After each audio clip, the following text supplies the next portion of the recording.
Chapter 2, Classic Soil Science. This would be a good time to go outside and get a few handfuls of soil from different places in your yard. Take a good close look at the soil. Smell it, grind some between your fingers. Compare the samples for differences and similarities. When you repeat these observations after you've read this chapter, you will have a different perspective of what's in your hands. The typical gardener knows very little about soil and why it matters. To us, however, soil is the house in which all the organisms of the soil food web live. It is the stage for the actors that interest us. You simply have to know something about the physical nature of soil if you are to understand the biology that inhabits it and how to use the biology to become a better gardener. After all, an acre of good garden soil teems with life, containing several pounds of small mammals, 133 pounds of protozoa, 900 pounds each of earthworms, arthropods, and algae, 2,000 pounds of bacteria, and 2,400 pounds of fungi. Most of us, if we want things to grow better, simply replace soil that is poor in quality with good soil. Experienced gardeners know good soil when they see it. Coffee-colored, rich in organic matter, able to hold water, yet still able to drain when there is too much around. And it smells good. Poor soil, though, is pale, compacted, drains either too well and won't retain any water, or holds too much water, sometimes even becoming anaerobic. It can smell bad. If you are going to use the soil food web, however, you really need to know more. Where does soil come from? What are its components? How can we agree to describe it, and how can we measure its characteristics? This knowledge will help you adjust your soils, for what determines really good soil in the end is what you wish to grow in it. Good soil must be able to maintain a soil food web compatible with the plants it supports. Trust us, in the end, you will be glad you know a little something more about soil, something beyond the color and smell. What is soil really? Technically, soil is all the loose, unconsolidated mineral and organic matter in the upper layer of Earth's crust. The standard comparison uses an apple to represent the Earth.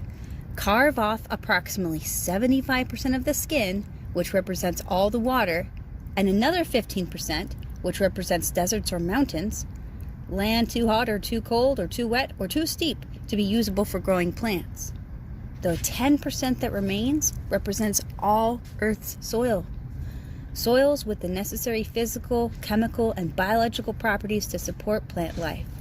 And when we take into account the footprints of cities, roads, and other man-made infrastructure, these incidentally usually are sited on some of the very best soils, the surface area of usable soil is even further reduced.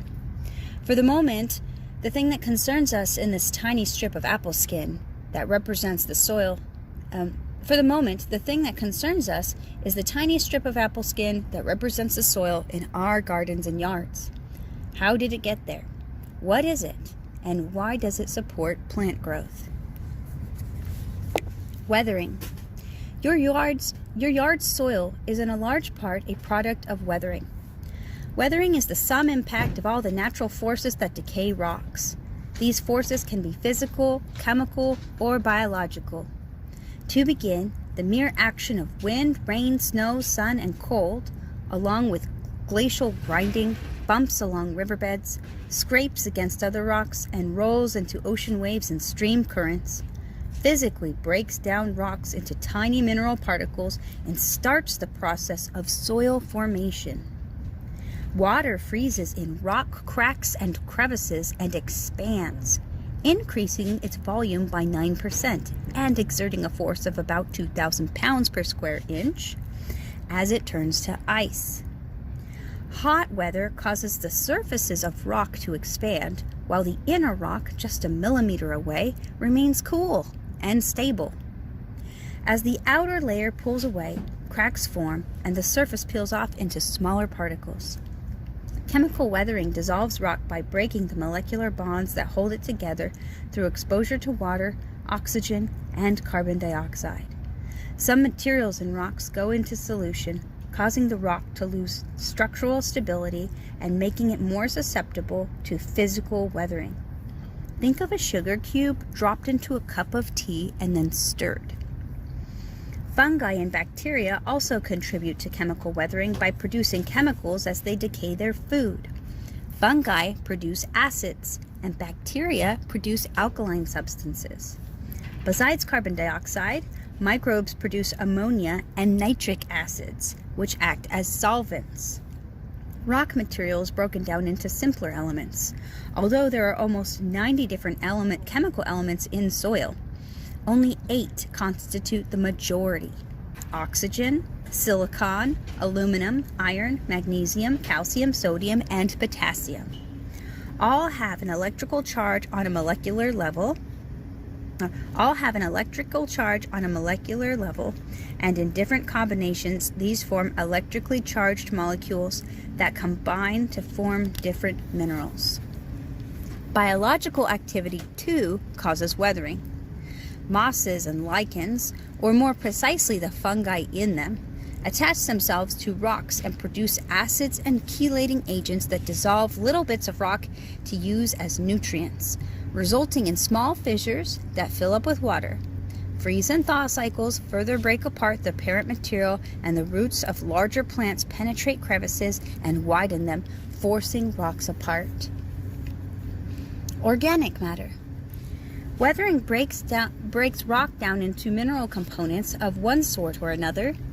Soil, however, needs to be able to support plant life, and that requires more than just minerals. On average, a good garden soil is 45% mineral in nature and 5% organic matter, built up as organisms above and in it go about their daily business. As plants and animals on the surface die and are decayed by bacteria and fungi, they are ultimately converted into humus, a carbon-rich, coffee-colored organic material. Think of the end product of composting. This valuable material is humus. Humus consists of very long, hard-to-break chains of carbon molecules with a large surface area. These surfaces carry electrical charges which attract and hold mineral particles. What's more, the molecular structure of the long chain resembles a sponge. Lots of nooks and crannies that serve as veritable condominiums for soil microbes. Once you've added humus and other organic matter, such as dead plant matter and insect bodies, to weathered materials, you have a soil almost capable of supporting trees, shrubs, lawns, and gardens. But not quite. Air and water. Minerals and humus make up the solid phase of soil, but plants require oxygen and water, the gaseous and liquid phases, as well. The voids between individual mineral and organic particles are filled by air or water, and sometimes both. Water moves between soil pore spaces in one of two ways: by the pull of gravity or by the pull of individual water molecules on each other, also known as capillary action. Gravitational water moves freely through soils. Picture water being poured into a jar of gravel. Gravity pulls the water to the bottom of the jar as it fills up. Large pores promote the flow of gravitational water. As the water fills the pores, it displaces and pushes out the air in front of it. When the water flows through, and perhaps out of the jar, it allows a new supply of air to move in to the pore spaces. When gravitational water hits roots, which act like sponges, it is absorbed. Smaller soil pore spaces contain a film of capillary water that is not influenced by gravity and is actually left behind after gravitational water passes through. The liquid is bonded together by the attraction of its molecules for each other, a force known as cohesion, and to surrounding soil surfaces, a force known as adhesion. This creates a surface tension, causing the water to form a thick film on the particle surfaces. Capillary water can flow uphill. It is available to plant roots after gravitational water has passed by, and as such is a major source of water for plants. Now, Hydroscopic water is a thinner film of water, only a few molecules thick, which, like capillary water, is attached to extremely small soil particles by virtue of electrical properties. This film is so thin, though, that the bonds between water molecules and soil particles are concentrated and extremely hard to break. Roots cannot absorb it, but this film of water is critical to the ability of many microbes to live and travel. Even when conditions are dry, the soil particulate surface holds some hydroscopic water. It is impossible to remove it from the soil without applying lots of heat and actually boiling it off. Just about half the pore spaces in good soil are filled with water. The other half are filled with air. Water movement pushes stale air out and sucks in air from the surface. So adding water means an exchange of air occurs, which is important. If a healthy soil food web is in place, the metabolic activity of soil organisms uses oxygen and creates carbon dioxide. The presence of carbon dioxide is a good sign that the soil contains life. However, the carbon dioxide must be exchanged with fresh air to keep that life going. In some soils, the pore spaces are cut off in lots of places, and air is not exchanged when water flows. In fact, water may not flow at all. These soils have very poor porosity. That is, they lack adequate space between the soil particles. All the oxygen in soil can be used up by aerobic metabolic activities, resulting in oxygen-less anaerobic conditions. Organisms that can live in these conditions often produce alcohols and other substances that kill plant cells. Kill plant root cells. Soil profiles and horizons. Soils are exposed non-stop to the forces of weathering. Rain, for example, will cause some soil minerals and organic matter to leach out as the water moves down through the soil. This material may hit an impervious barrier and become concentrated at a certain zone in the layer. The size of particles may cause a particular material to be concentrated or be filtered. Eventually, over time, distinct layers and zones of different material are formed. These can be seen, like the rock strata in the Grand Canyon's walls, as you dig down through the soil.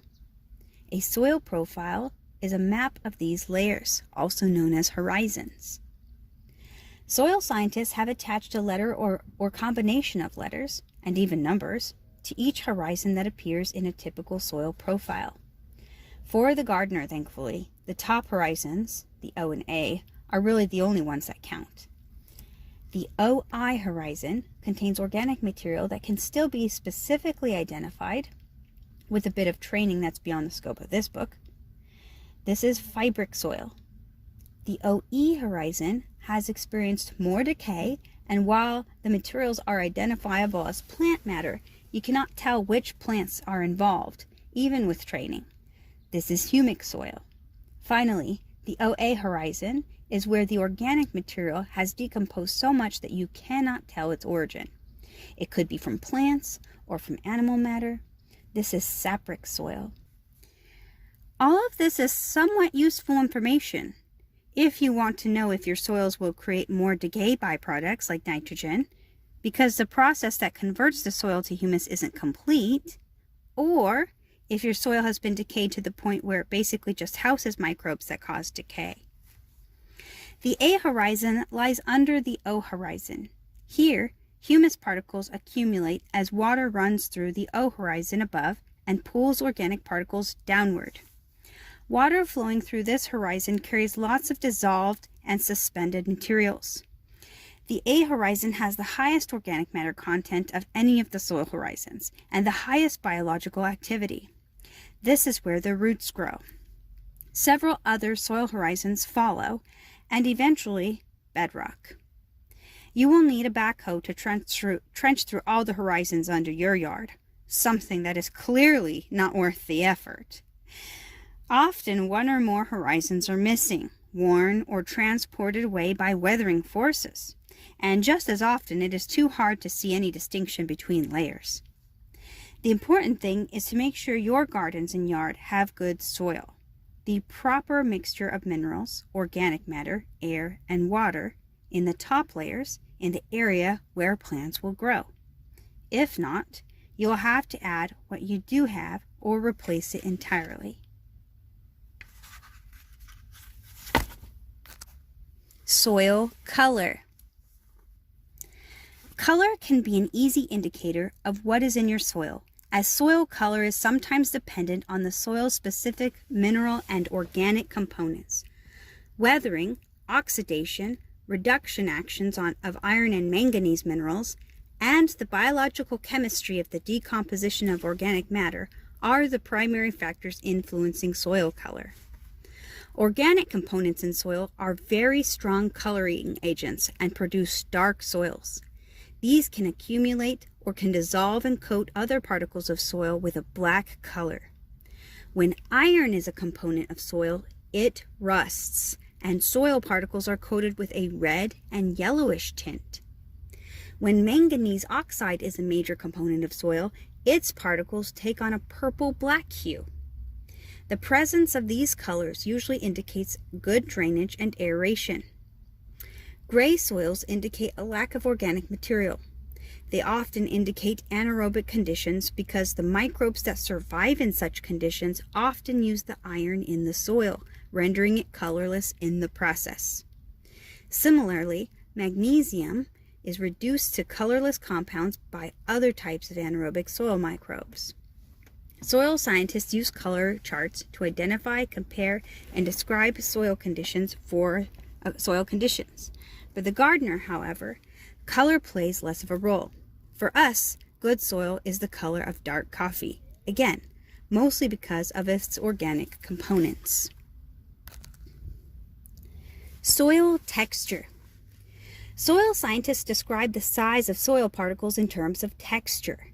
There are 3 categories of soil texture: sand, silt, and clay. All soil has a specific texture that enables one to judge its propensity to support a healthy soil food web and thus healthy plants. Soil texture has nothing to do with composition. If you think the term sand applies to quartz particles only, you'd be wrong. True, most sand particles are mineral quartz, but all sorts of rock can be weathered into sand. Silicates, feldspars, potassium aluminum silicate, sodium aluminum silicate, and calcium aluminum silicate, iron and gypsum, calcium sulfate. If the sand comes from ground up coral reefs, it is limestone. Most silt particles, too, are mineralized quartz. Only they are much smaller in size than those found in sandy soils, and silts can have the same non-quartz constituents as sand. Clays, on the other hand, are made up of an entirely different group of minerals, hydrous aluminum silicates, with other elements such as magnesium or iron, occasionally substituting for some of the aluminum. So the key point for the gardener is that texture has to do with the size of particles only, not the composition of these particles. What size particles then constitute sand, silt, and clay? Start with sand. You've undoubtedly been to a beach and know that sand particles can be seen with the naked eye. They range in size from 0.0625 to 2 millimeters in diameter. Anything much bigger has far too much space between individual particles to be of any use to gardeners except as a gravel for a path. Sand particles are just small enough to hold some water when aggregated, but most of it is gravitational water and readily drains out, leaving lots of air and only a little capillary water. Moreover, the particles of sand are big enough to be influenced by gravity, and they quickly settle to the bottom when mixed in water. As to texture, soils with large proportions of sand in them are gritty when ground with the fingers. Next in texture size is silt. Sand particles can be seen with the naked eye, but you will need a microscope to see individual silt particles. Like sand, these consist of weathered rock, only much, much smaller in size, between 0.004 and 0.0625 millimeters in diameter. The pore spaces between silt particles are much smaller and hold a lot more capillary water than sand does. Like sand, particles of silt also influenced by gravity will settle out when in water. The texture of silt when rubbed between the fingers is that of flour. Clays are formed during intense hydrothermal activity or by chemical action, that of carbonic acid weathering silicate-bearing rocks. Clay particles are readily distinguished from silt, but this time an electron microscope is needed. These particles are that small, the smallest that make up soil, 0.004 millimeters across or less. Clay particles are plastic and somewhat slippery when rubbed between fingers. This is because clay particles absorb and hold lots of water, which is why they're known as hydrosilicate compounds. Besides silicon, they contain water and often aluminum, magnesium, and iron as well. For comparison, let's put things into a more familiar perspective.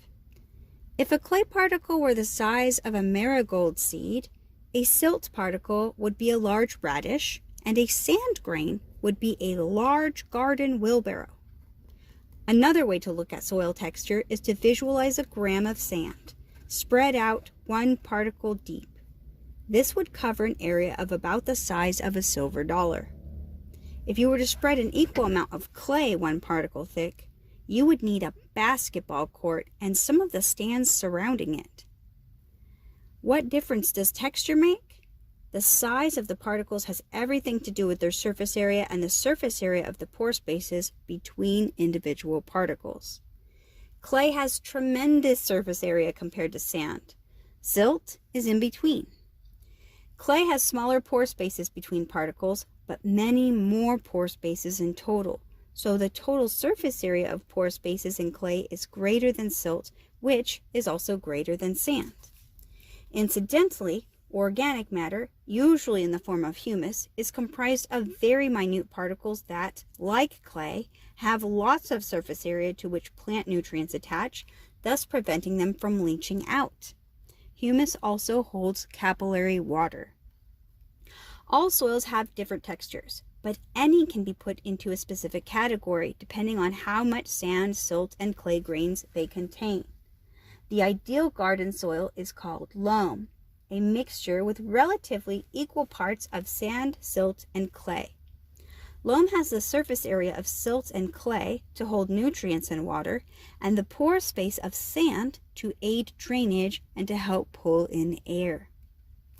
Sample your soils. Good garden soil contains 30 to 50% sand, 30 to 50% silt, and 20 to 30% clay with 5 to 10% organic matter. You can find out how close your soils come to this ideal loam.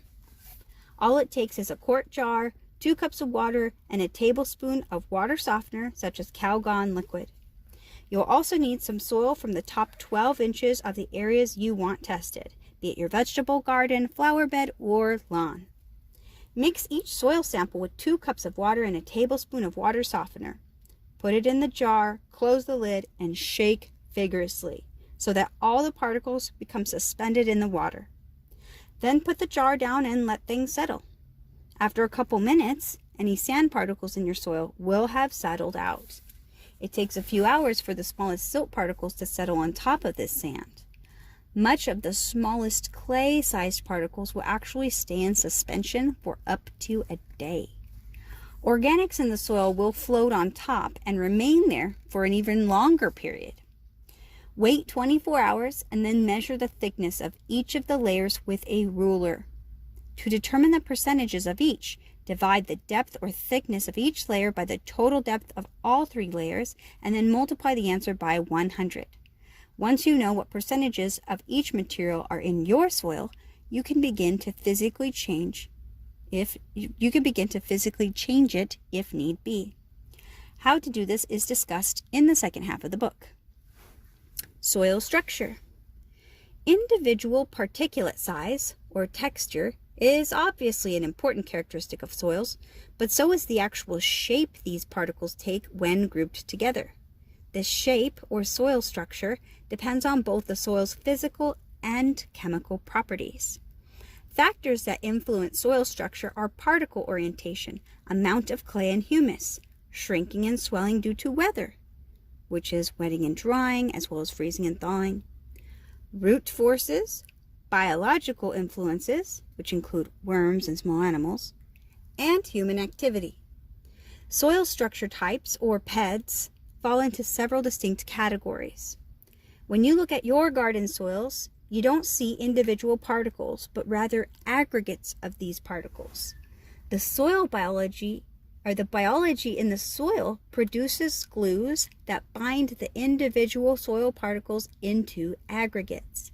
As they go about their day-to-day business, bacteria, fungi, and worms produce polysaccharides, sticky carbohydrates that act like glues, binding individual mineral and humic particles together into aggregates. Let's start with bacteria. The slime they produce allows them to stick to particles as well as to each other. Colonies are formed, and these two stick together, as do the particles to which the bacteria are attached. Fungi also help create soil aggregates. A group of common soil fungi in the order Glomalines produces a sticky protein called glomalin. As the fungal strands, or hyphae, grow through soil pores, glomalin coats soil particles like superglue, sticking these particles together into aggregates or clumps. These aggregates change the soil pore space, making it easier for the soil to hold capillary water and the soluble nutrients and recycle them slowly to plants. Worms process soil particles in search of food. Individual particles of minerals and organics are ingested and ultimately excreted as aggregates. These are so large they are readily identified as worm castings. Consider, too, the impact of soil organisms as they make their way through the soil. Each group of animals has various body widths. As they move, they create spaces in between soil particles and aggregates. By way of comparison, imagine that a bacterium is the width of a piece of spaghetti. Fungal bodies are generally 3 to 5 times wider and then much longer because they're strands. Nematodes would be the same size of a pencil, perhaps even one of those thick pencils. Protozoa would be the diameter of American-style hot dog. Continuing to use our scale, soil mites and springtails would have the diameter of a good-sized tree. Beetles, earthworms, and spiders would have the diameter of a really large trees. Imagine how each opens up soil particles as they go about their daily activities. Finally, electrical charges on the surfaces of organic matter and clay particles attract each other in addition to chemicals, calcium, iron, aluminum, in water solution, acting as bonding agents that hold together soil particles. Why are we going over this soil structure stuff? Because soil structure is a key characteristic of good growing conditions. If there is adequate soil structure, there is ample drainage between aggregates, but also plenty of plant-available capillary water. The air circulation necessary for biological activity is sufficient. And perhaps most important, if there is adequate soil structure, there is space for soil biology to live. Good soil structure withstands torrential rains, the drying of desert-like droughts, herds of animal traffic, and deep freezes. Water and nutrient retention is high. Life in and on it thrives. Poor soil structure results in a lack of water retention, and soil collapses under all the above-mentioned environmental and man-made pressures. Little life is in it, and the serious reduction in fertility drives people to resort to chemical fertilizers and in increasing amounts. Cation exchange capacity. All tiny particles, not just humus, carry electrical charges. These particles are called ions. Ions with a positive charge are called cations, and the negatively charged ones are called anions. Positively charged particles are electrically attached to negatively charged particles. This is exactly what happens when opposite ends of magnets attract to each other. When a positively charged cation attaches itself to a negatively charged anion, the cation is absorbed by the anion.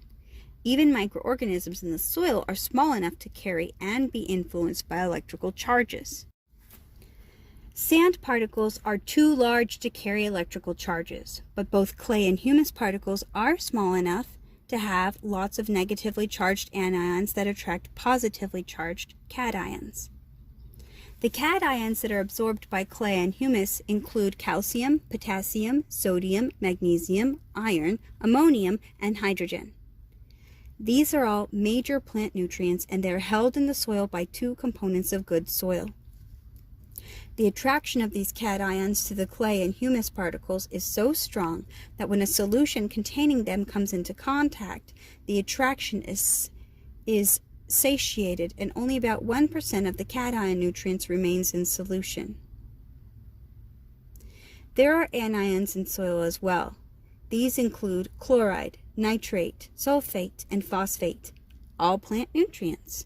Unfortunately, soil anions are repelled by the negative charge on clay and humus particles and therefore stay in solution instead of being absorbed. These plant nutrients are often missing from garden soils, and they're easily leached away in the soil solution when it rains or when soil is watered. Nothing is holding them to the soil surfaces. Why does this matter? The surfaces of root hairs have their own electrical charges. When a root hair enters the soil, it can exchange its own cations for those to clay or humus particles and then absorb the cation nutrient involved. Roots use hydrogen cations as their exchange currency, giving up one hydrogen cation for every cation nutrient absorbed. This keeps the balance of charges equal. That is how plants eat. The place where the exchange of a cation occurs is known as the cation exchange sites, and the number of these exchange sites measures the capacity of the soil to hold nutrients, or the cation exchange capacity, as it's known. A soil's CEC, cation exchange capacity, is simply the sum of positively charged nutrient replacements that it can absorb per unit weight or volume. CEC is measured in milligram equivalents per 100 grams. What the gardener needs to know is that the higher the CEC number, the more nutrients a soil can hold, and therefore the better it is for growing plants. The higher the CEC, the more fertile the soil. You can order a CEC test to be run by a professional soil lab. The CEC of soil depends in part on its texture. Sand and silt have low CECs because these particles are too big to be influenced by an electrical charge and hold nutrients. But clay and organic particles impart a high CEC to soils because they do carry lots of electrical charges. The more humus and, to a point, clay present in soils, the more nutrients that can be stored in the soil, which is why gardeners seek more organics in their soil. There are limits to a good thing, though. Don't forget that clay particles are extremely small. Too much clay and too little humus results in a high CEC, but little air in the soil, because the pore space is too small and cut off by the clay's platy structure. Such soil has good CEC, but poor drainage. Thus, it is not enough to know the CEC alone. You have to know the soil texture and mixture too. Soil pH. Most of us have a basic understanding of pH as a way to measure liquids to see if they are acid or not. On a scale of 1 to 14, a pH of 1 is very acidic, and a pH of 14 is very alkaline, the opposite of acidic. The pH tells the concentration of hydrogen ions, H+, a cation, in the solution being measured. If you have a lot of hydrogen ions compared to the rest of what is in the solution, the pH is low and the solution is acidic. Similarly, if you have relatively few hydrogen ions in the solution, then you have a solution with a high pH, one that is alkaline. As a gardener, you fortunately don't need to know much more about pH. You do need to understand, however, that every time a plant root tip exchanges a hydrogen cation for a nutrient cation, the concentration of hydrogen cations in the solution increases. And as the concentration of hydrogen cations goes up, the pH goes down. The soil is increasing in acidity. Things usually balance out, however, because root surfaces also take up negatively charged ions, using hydroxy OH negative anions as the medium of exchange. Adding OH negative to the solution raises the pH, that is, the soil is increasingly alkaline, because it lowers the concentration of the H+, the hydrogen cation. Fungi and bacteria are small enough to have cations and anions on their surfaces, electrically holding or releasing the mineral nutrients they take in from decomposition in the soil. This too has an impact on the pH of the soil. Why is pH a consideration when we talk about soil food web? The pH created by nutrient ion exchanges influences what types of microorganisms live in the soil. This can either encourage or discourage nitrification and other biological activities that affect how plants grow. As important, each plant has an optimum soil pH. As you will learn, this has more to do with the need of certain fungi and bacteria important to those plants to thrive in a certain pH than it does with the chemistry of pH. Knowing your soil's pH is useful in determining what you want to put in your soil, if anything, to support specific types of soil food webs. Also, knowing the pH in the rhizosphere helps determine if any adjustments should be made to help the plant grow. The rest of part 1 covers the biology that lives in the soil, but you had to appreciate the soil first.